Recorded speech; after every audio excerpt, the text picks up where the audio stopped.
Hello बच्चों, आज हम कक्षा 8वीं का हिंदी ज्ञान सागर से पाठ 20 ईर्ष्या तू न गई मेरे मन से, जिसके रचयिता रामधारी सिंह दिनकर जी हैं, का अध्ययन करेंगे।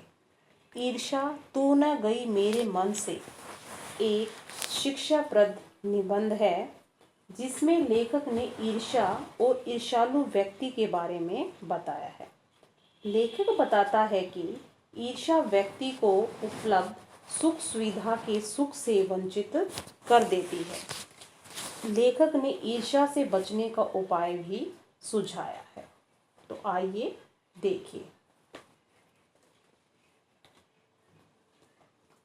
मेरे घर के दाहिने यानी कि दाईं तरफ एक वकील रहते हैं, जो खाने पीने से अच्छे हैं, दोस्तों को भी खूब खिलाते हैं और सभी सोसाइटियों में भी काफ़ी भाग लेते हैं।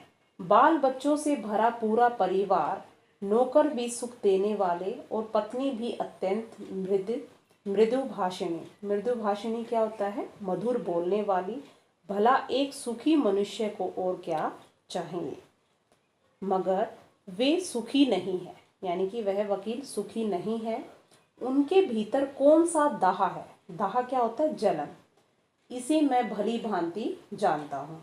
दरअसल उनकी बगल में जो बीमा एजेंट है, बगल यानी कि पास में जो बीमा एजेंट है, उनके विभव की वृद्धि से, विभव यानी कि ऐश्वर्य, वैभव, ऐश्वर्य की वृद्धि से वकील साहब का कलेजा जलता रहता है, यानी कि वो उनसे ईर्ष्या करते हैं, जलते हैं। वकील साहब को भगवान ने जो कुछ दे रखा है वह उनके लिए काफ़ी नहीं दिखता। वे इस चिंता में भुने जा रहे हैं कि काश एजेंट की मोटर, उसकी मासिक आय यानी कि उसकी जो मंथली इनकम है या सैलरी है, और उसकी तड़क भड़क भी मेरी हुई होती। तड़क भड़क क्या होता है? शानो शौकत। ईर्ष्या का यही अनोखा वरदान है। अनोखा क्या होता है? अद्भुत। यानी कि ईर्ष्यालु व्यक्ति की यही पहचान होती है कि वह दूसरों की चीजों से जलन रखता है। जिस मनुष्य के हृदय में ईर्ष्या घर बना लेती है, वह उन चीजों से आनंद नहीं उठा। यह बात बहुत अच्छी कही गई है। देखिए कि जिस मनुष्य के हृदय में ईर्ष्या घर बना लेती है, वह उन चीजों से आनंद नहीं उठाता जो उसके पास मौजूद है, बल्कि उन वस्तुओं से दुख उठाता है जो दूसरों के पास है। वह अपनी तुलना दूसरों से करता है और इस तुलना में अपने पक्ष के सभी अभाव यानी कि कमी उसके हृदय पर दंश मारते रहते हैं। दंश मारना यानी कि दुख पहुंचाते रहते हैं। दंश के इस दाह को भोगना कोई अच्छी बात नहीं है, मगर ईर्ष्यालु मनुष्य भी तो क्या, आदत से लाचार होकर उसे यह वेदना भोगनी पड़ती है। वेदना क्या होती है? पीड़ा उसे भोगनी पड़ती है। यानी कि वह अपनी आदत से लाचार होता है कि उसे अपने सुख से खुशी नहीं होती, बल्कि दूसरों के सुख से उसे दुख पहुंचता है।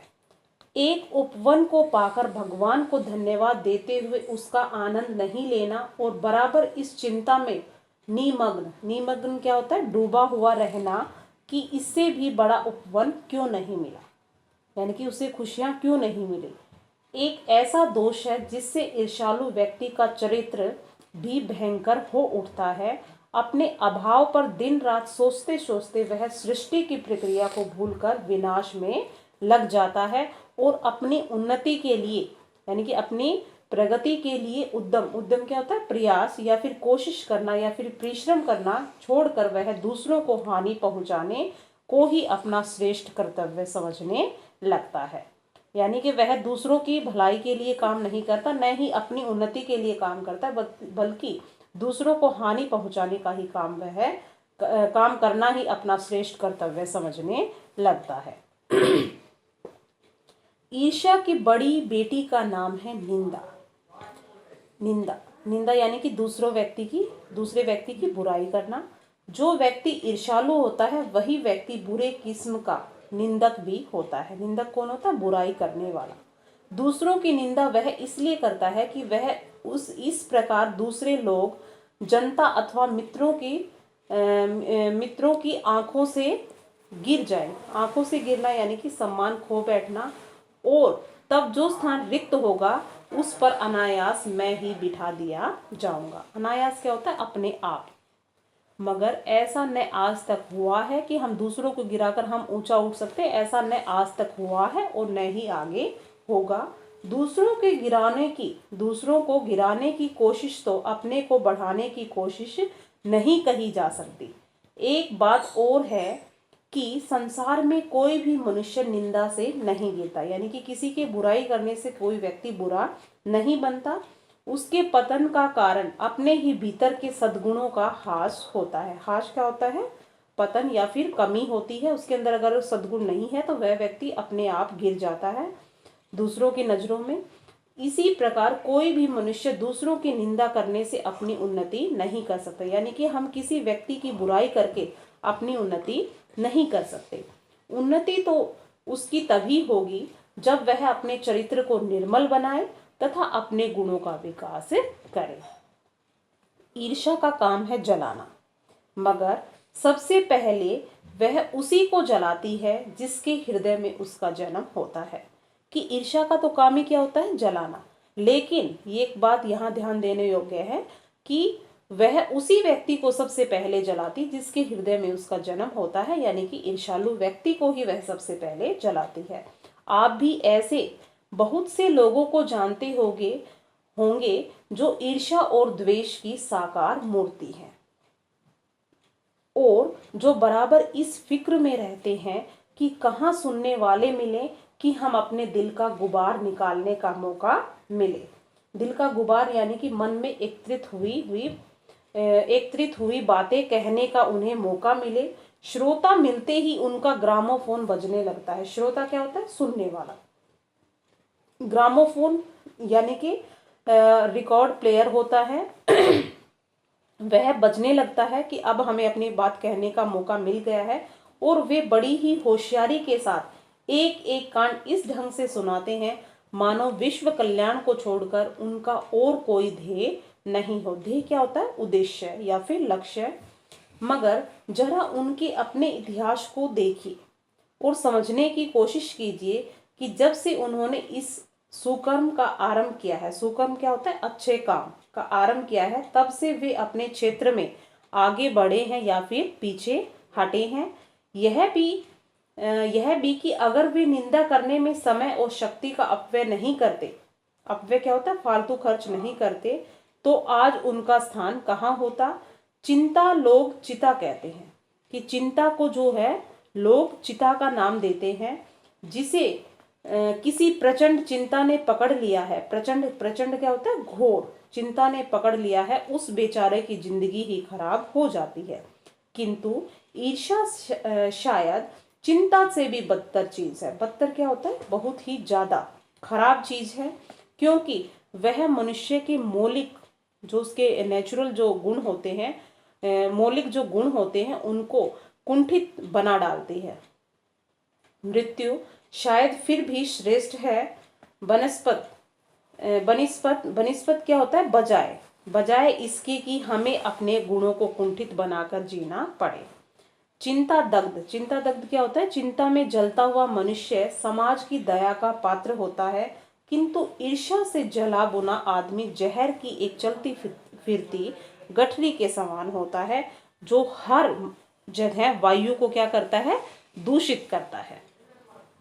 ईर्ष्या मनुष्य का चारित्रिक दोष नहीं है, यानी उसकी चरित्र का स्वाभाविक गुण नहीं है। ईर्ष्या प्रयुक्त इसके मनुष्य के आनंद में भी बाधा होती है, यानी कि इससे मनुष्य के आनंद में भी बाधा पड़ती है। वह मनुष्य कभी भी खुश नहीं रह सकता, प्रसन्न नहीं रह सकता। जब भी मनुष्य के हृदय में ईर्ष्या का उदय होता है, उदय यानी कि उसका प्रारंभ होता है, जन्म होता है उसका, सामने का सूर्य उसे मध्यम सा दिखने लगता है, यानी कि धीमा सा उसे दिखने लगता है। पक्षियों के गीत में जादू नहीं रह जाता, और फूल तो ऐसे हो जाते हैं मानो वे देखने योग्य ही नहीं, यानी कि वो कहीं भी खुश नहीं रह सकता। आप कहेंगे कि निंदा के बाण से अपने प्रतिद्वंदियों क्या होता है, विरोधियों को बेंध कर हंसने में एक आनंद है। ओ, यह आनंद ईर्ष्यालु व्यक्ति का सबसे बड़ा पुरस्कार है। यानी कि कोई व्यक्ति नीचे गिरता है तो ईर्ष्यालु व्यक्ति को बहुत ज्यादा खुशी होती है, मगर यह हंसी मनुष्य की नहीं, राक्षस की हंसी होती है। यानी कि उस वक्त उस मनुष्य की इंसानियत मर जाती है और वह खुश होता है, तो हंस के खुश होता है, तो वह हंसी जो है वो राक्षस की होती है। और यह आनंद भी दैत्यों का ही आनंद होता है। दैत्य क्या होता है, राक्षसों का आनंद होता है। ईर्ष्या का संबंध प्रतिद्वंद्विता से होता है। यानी कि ईर्ष्यालु व्यक्ति हमेशा दूसरों से प्रतिस्पर्धा करने में ही विश्वास रखता है, क्योंकि भिखमंगा करोड़पति से ईर्ष्या नहीं करता।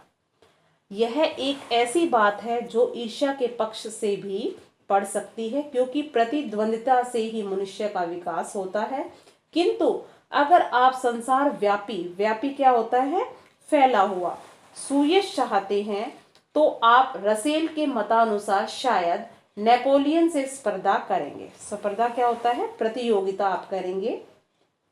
मगर याद रखिए कि नेपोलियन भी सीजर से स्पर्धा करता था, यानी कि प्रतियोगिता करता था। और सीजर सिकंदर से तथा सिकंदर हरक्यूलियस से, जिस हरक्यूलियस के बारे में इतिहासकारों का मत है कि वह कभी पैदा ही नहीं हुआ था। ईर्ष्या का एक पक्ष सचमुच ही लाभदायक हो सकता है, जिसके अधीन हर आदमी, हर जाति, हर दल अपने आप को प्रतिद्वंदी का समकक्ष बनाना चाहता है। समकक्ष क्या होता है, बराबर।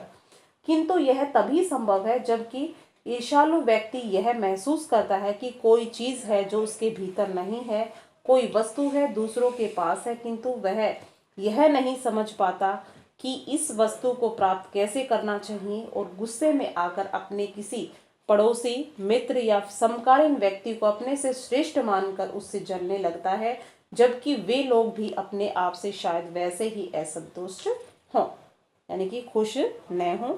आपने यह भी देखा होगा कि शरीफ लोग अक्सर यह सोचते हुए अपना सिर खुजाया करते हैं कि फला आदमी मुझसे क्यों जलता है, मैंने तो उसका कुछ नहीं बिगाड़ा, फिर अमुक व्यक्ति इस कदर मेरी निंदा में क्यों लगा हुआ है। सच तो यह है कि मैंने सबसे अधिक भलाई उसी की है। ये सोचते हैं मैं तो पाक साफ हूँ, मुझ में किसी भी व्यक्ति के लिए दुर्भावना नहीं है, बल्कि अपने दुश्मनों की भी मैं भलाई ही सोचा करता हूँ। फिर भी ये लोग मेरे पीछे क्यों पड़े हुए हैं, मुझ में कौन सा वह ऐब है, ऐब क्या होता है, दोष है, जिसे दूर करके मैं इन दोस्तों को चुप कर सकता हूँ। ईश्वर चंद्र विद्यासागर जब इस तजुर्बे से होकर गुजरे, तब उन्होंने एक सूत्र कहा, तुम्हारी निंदा वही करेगा जिसकी तुमने भलाई की है। और नित्से क्या है, एक जर्मन दार्शनिक है। जब इस कूचे से होकर निकला, तब उसने जोरों का एक ठहाका लगाया और कहा कि यार, ये तो बाजार की मक्खियां हैं जो अकारण हमारे चारों ओर भिन भिनाया करती हैं। ये सामने प्रशंसा और पीछे निंदा किया करती हैं। यानी कि ये उनको बाजार की मक्खियों, इन ईर्ष्यालु व्यक्तियों को बाजार की मक्खियों की संज्ञा यहाँ पर दी गई है कि ये हमेशा जब हमारे पास होते हैं तो हमारी प्रशंसा करते हैं, लेकिन जब हमारे पीछे होते हैं तो हमारी निंदा यानी कि हमारी बुराई करती हैं। हम इनके दिमाग पर बैठे हुए हैं। ये मक्खियाँ हमें भूल नहीं सकती, और चूंकि ये हमारे बारे में बहुत सोचा करती हैं, इसलिए ये हमसे डरती हैं और हम पर शंका भी करती हैं। ये मक्खियाँ हमें सजा देती हैं, हमारे गुणों के लिए, जो हमारे अंदर गुण हैं उनके हमें सजा मिलती है। ऐब को तो ये माफ कर देंगी, क्योंकि बड़ों के ऐब को माफ करने में भी एक शान है, जिस शान का स्वाद लेने को ये मक्खियां तरस रही हैं। जिनका चरित्र उन्नत है, उन्नत क्या होता, ऊंचा है, जिनका हृदय निर्मल और विशाल है, वे कहते हैं इन बेचारों की बातों से क्या चिढ़ना, ये तो खुद ही छोटे हैं।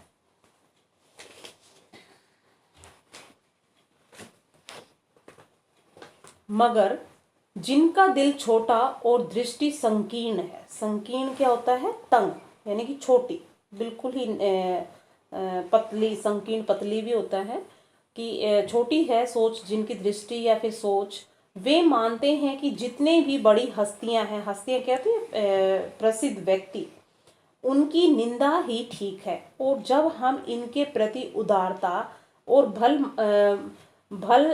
भल मन साहत का बर्ताव करते हैं, तब भी वे यही समझते हैं कि हम उनसे घृणा कर रहे हैं। और हम चाहें उनका जितना उपकार करें, उपकार यानी कि भलाई करें, बदले में हमें अपकार यानी कि असम्मान ही हमें मिलेगा, बुराई ही हमें मिलेगी। दरअसल हम तो उनकी निंदा का जवाब नहीं देकर चुप्पी साधे रहते हैं। इसे भी वे अपना अहंकार यानी कि घमंड समझते हैं। और खुशी तो उन्हें तभी हो सकती है जब हम उनके धरातल पर उतरकर उनके छोटेपन के भागीदार बन जाए, यानी कि उन जैसे ही हम बन जाए, तब उनको खुशी होगी। सारे अनुभवों को निचोड़कर नीत्शे ने एक दूसरा सूत्र कहा, आदमी में जो गुण महान समझे जाते हैं, उन्हीं के चलते लोग उनसे जलते भी। यानी कि ये एक मतलब फैक्ट है कि जिस आदमी को महान समझा जाता है या उसके गुण महान होते हैं, उस व्यक्ति से ही लोग जलते हैं। तो ईर्ष्यालु लोगों से बचने का क्या उपाय है? नीत्शे कहता है कि बाजार की मक्खियों को छोड़कर एकांत की ओर भागो। जो कुछ भी अमर तथा महान है, उसकी रचना और निर्माण बाजार तथा शूयस से दूर रहकर किया जा सकता है। जो लोग नए मूल्यों का निर्माण करने वाले हैं, वे बाजारों में नहीं बसते, वे शोहरत के पास भी नहीं रहते। जहां बाजार की मक्खियां नहीं भिनकती, वह जगह एकांत है। यह तो हुआ ईर्ष्यालु लोगों से बचने का उपाय, किंतु ईर्ष्या से आदमी कैसे बच सकता है? ईर्ष्या से बचने का उपाय मानसिक अनुशासन है, यानी कि हमें अपने मन पर, अपने हृदय पर अनुशासन करना होगा। जो व्यक्ति ईर्ष्यालु स्वभाव का है, उसे फालतू बातों के बारे में सोचने की आदत छोड़ देनी चाहिए। उसे यह भी पता लगाना चाहिए कि जिस अभाव के कारण वह ईर्ष्यालु बन गया है, उसकी पूर्ति का रचनात्मक, यानी कि उसे प्राप्त करने के रचनात्मक तरीका वो खोजे। उसका तरीका क्या है? जिस दिन उसके भीतर यह जिज्ञासा क्या होती है, जानने की इच्छा जागेगी, उसी दिन से वह ईर्ष्या करना कम कर देगा। मैं आशा करती हूँ कि आप सबको यह अध्याय समझ में आ गया होगा। धन्यवाद।